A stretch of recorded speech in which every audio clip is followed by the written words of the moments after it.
Hello students, हम लोग फिर से मिल रहे हैं learn with professor Amol Patil इस चैनल पे।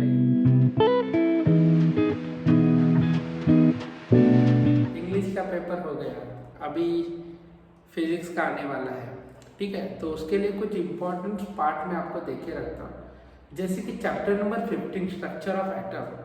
बेटा स्ट्रक्चर ऑफ एटम टॉपिक पढ़ेंगे, आपको ज़्यादा नहीं पढ़ना है, 7 ही क्वेश्चंस पढ़ना है। 7 क्वेश्चंस अच्छे से कर दिए तो आपका एक पूरा टॉपिक निकल जाएगा। ठीक है, पहला question radius. Okay, derive expression for radius of Bohr's orbit in hydrogen atom. तो हाइड्रोजन एटम में बोहर्स ऑर्बिट्स के रिलेटेड क्वेश्चंस। ठीक है, तो बच्चा लोग देखो, सबसे इंपॉर्टेंट रेडियस वर्ड आया या रेडियस का रिलेशन बताओ प्रिंसिपल क्वांटम नंबर के साथ, वो भी आप लोग को डेरिवेशन पूछा जा सकता है। तो radius of Bohr's orbit in hydrogen atom. Okay, उसके बाद नेक्स्ट पार्ट है बाइंडिंग एनर्जी या एनर्जी। डेरिवेशन सेम ही है, एनर्जी एंड बाइंडिंग एनर्जी का। तो प्लीज वो डेरिवेशन अच्छे से करना।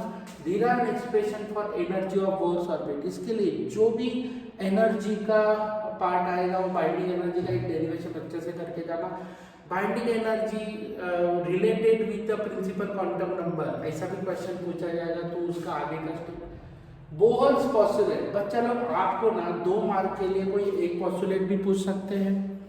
ठीक है, या सपोज समझा ना, एक पोस्टुलेट 2 मार्क के लिए पूछ सकते हैं, या सपोज 3 मार्क के लिए तीनों पोस्टुलेट पूछ सकते हैं। तो इसके लिए बोहर्स के 3 पोस्टुलेट है, वो अच्छे से करके जाना। ठीक है, उसके बाद एनी 2 लिमिटेशंस। अभी तक लिमिटेशंस के ऊपर कभी क्वेश्चन नहीं पूछा था, मगर 2020 के मार्च के पेपर में लिमिटेशंस 1 मार्क के लिए पूछा था। Any 2 limitations for of Bohr's third orbit के लिए लिमिटेशंस 1 मार्क के लिए पूछा। तो इसके लिए उनके लिमिटेशंस करके जाना, मगर 2 ही लिमिटेशंस करके जाना, ज़्यादा नहीं है, क्योंकि जब पूछेंगे नहीं 1 मार्क के लिए पूछेंगे तो 2 लिमिटेशन आप लोग अच्छे से करके जाना। ठीक है, क्योंकि वो कोई भी ये पूछ सकते हो लोग। ओके, बोहर्स के पोस्टुलेट के लिमिटेशंस करके।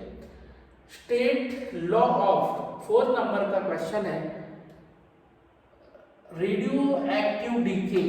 ये सबसे इंपॉर्टेंट क्वेश्चन है, ये एकदम रट के जाना। रेडियो एक्टिव डीके का स्टेटमेंट और उसका डेरिवेशन ये एकदम है। उसका ग्राफ भी पूछा जा सकता है, पूछा नहीं तो भी ड्रॉ करना, इंप्रेशन अच्छा गिरेगा। ठीक है, तो derived expression, state law of radioactive decay and relation बताना, n is equal to n naught e raise to minus lambda T. उसके बाद एनर्जी लेवल डायग्राम आपको ड्रॉ करनी है। एनर्जी लेवल डायग्राम आपको 2 मार्क के लिए पूछा जाएगा।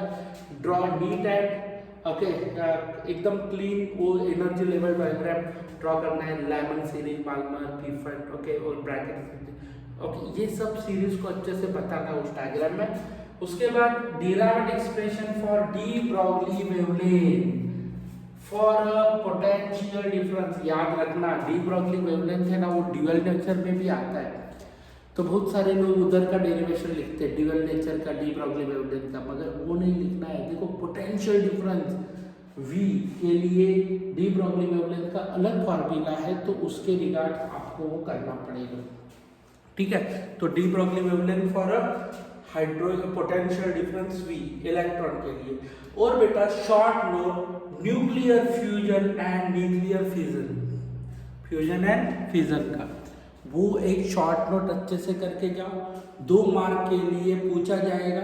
ठीक है, 2 मार्क के लिए लिखने कंटेंट 2 मार्क का रहेगा, उतना अच्छे से करके जाना। ठीक है, तो ये 7 क्वेश्चंस आप लोग कर दिए अच्छे से, तो आपको स्ट्रक्चर ऑफ एटम में कुछ भी दिक्कत नहीं आएगी। इसके लिए मेरा एक रिक्वेस्ट रहेगा आप सभी स्टूडेंट को कि स्ट्रक्चर ऑफ एटम के ये 7 क्वेश्चंस अच्छे से करके जाओ, आपको कुछ प्रॉब्लम नहीं आएगा। तो हम लोग फिर से मिलेंगे नेक्स्ट वीडियो में, ओके, नए चैप्टर के साथ। तब तक आप लोग पढ़ते रहना। ठीक है, ये जो भी क्वेश्चंस है इसका स्क्रीनशॉट निकालो और अच्छे से पढ़ो। और बच्चा लोग देखो, आपको इस क्वेश्चंस के बाहर का क्वेश्चन दिखेगा नहीं। Thank you. आप लोग ये चैनल पे आपको ऐसी अपडेट मिलते रहेंगे। इसके लिए आप इस चैनल को लाइक करो, सब्सक्राइब करो और शेयर करो अपने दोस्तों के ओके दोस्तों के लिए। तो बच्चा लोग देखो ये सबसे इम्पोर्टेंट चीज़ है, और हम लोग आगे है ना सीईटी का और जेईई मेंस के और नीट के ओके सेशंस चालू रखने वाले हैं। ओके तो इस चैनल को सब लोग जुड़ के रहना, और डेफिनेटली आप लोग को इसका फ़ायदा होगा। Thanks a lot, thank you.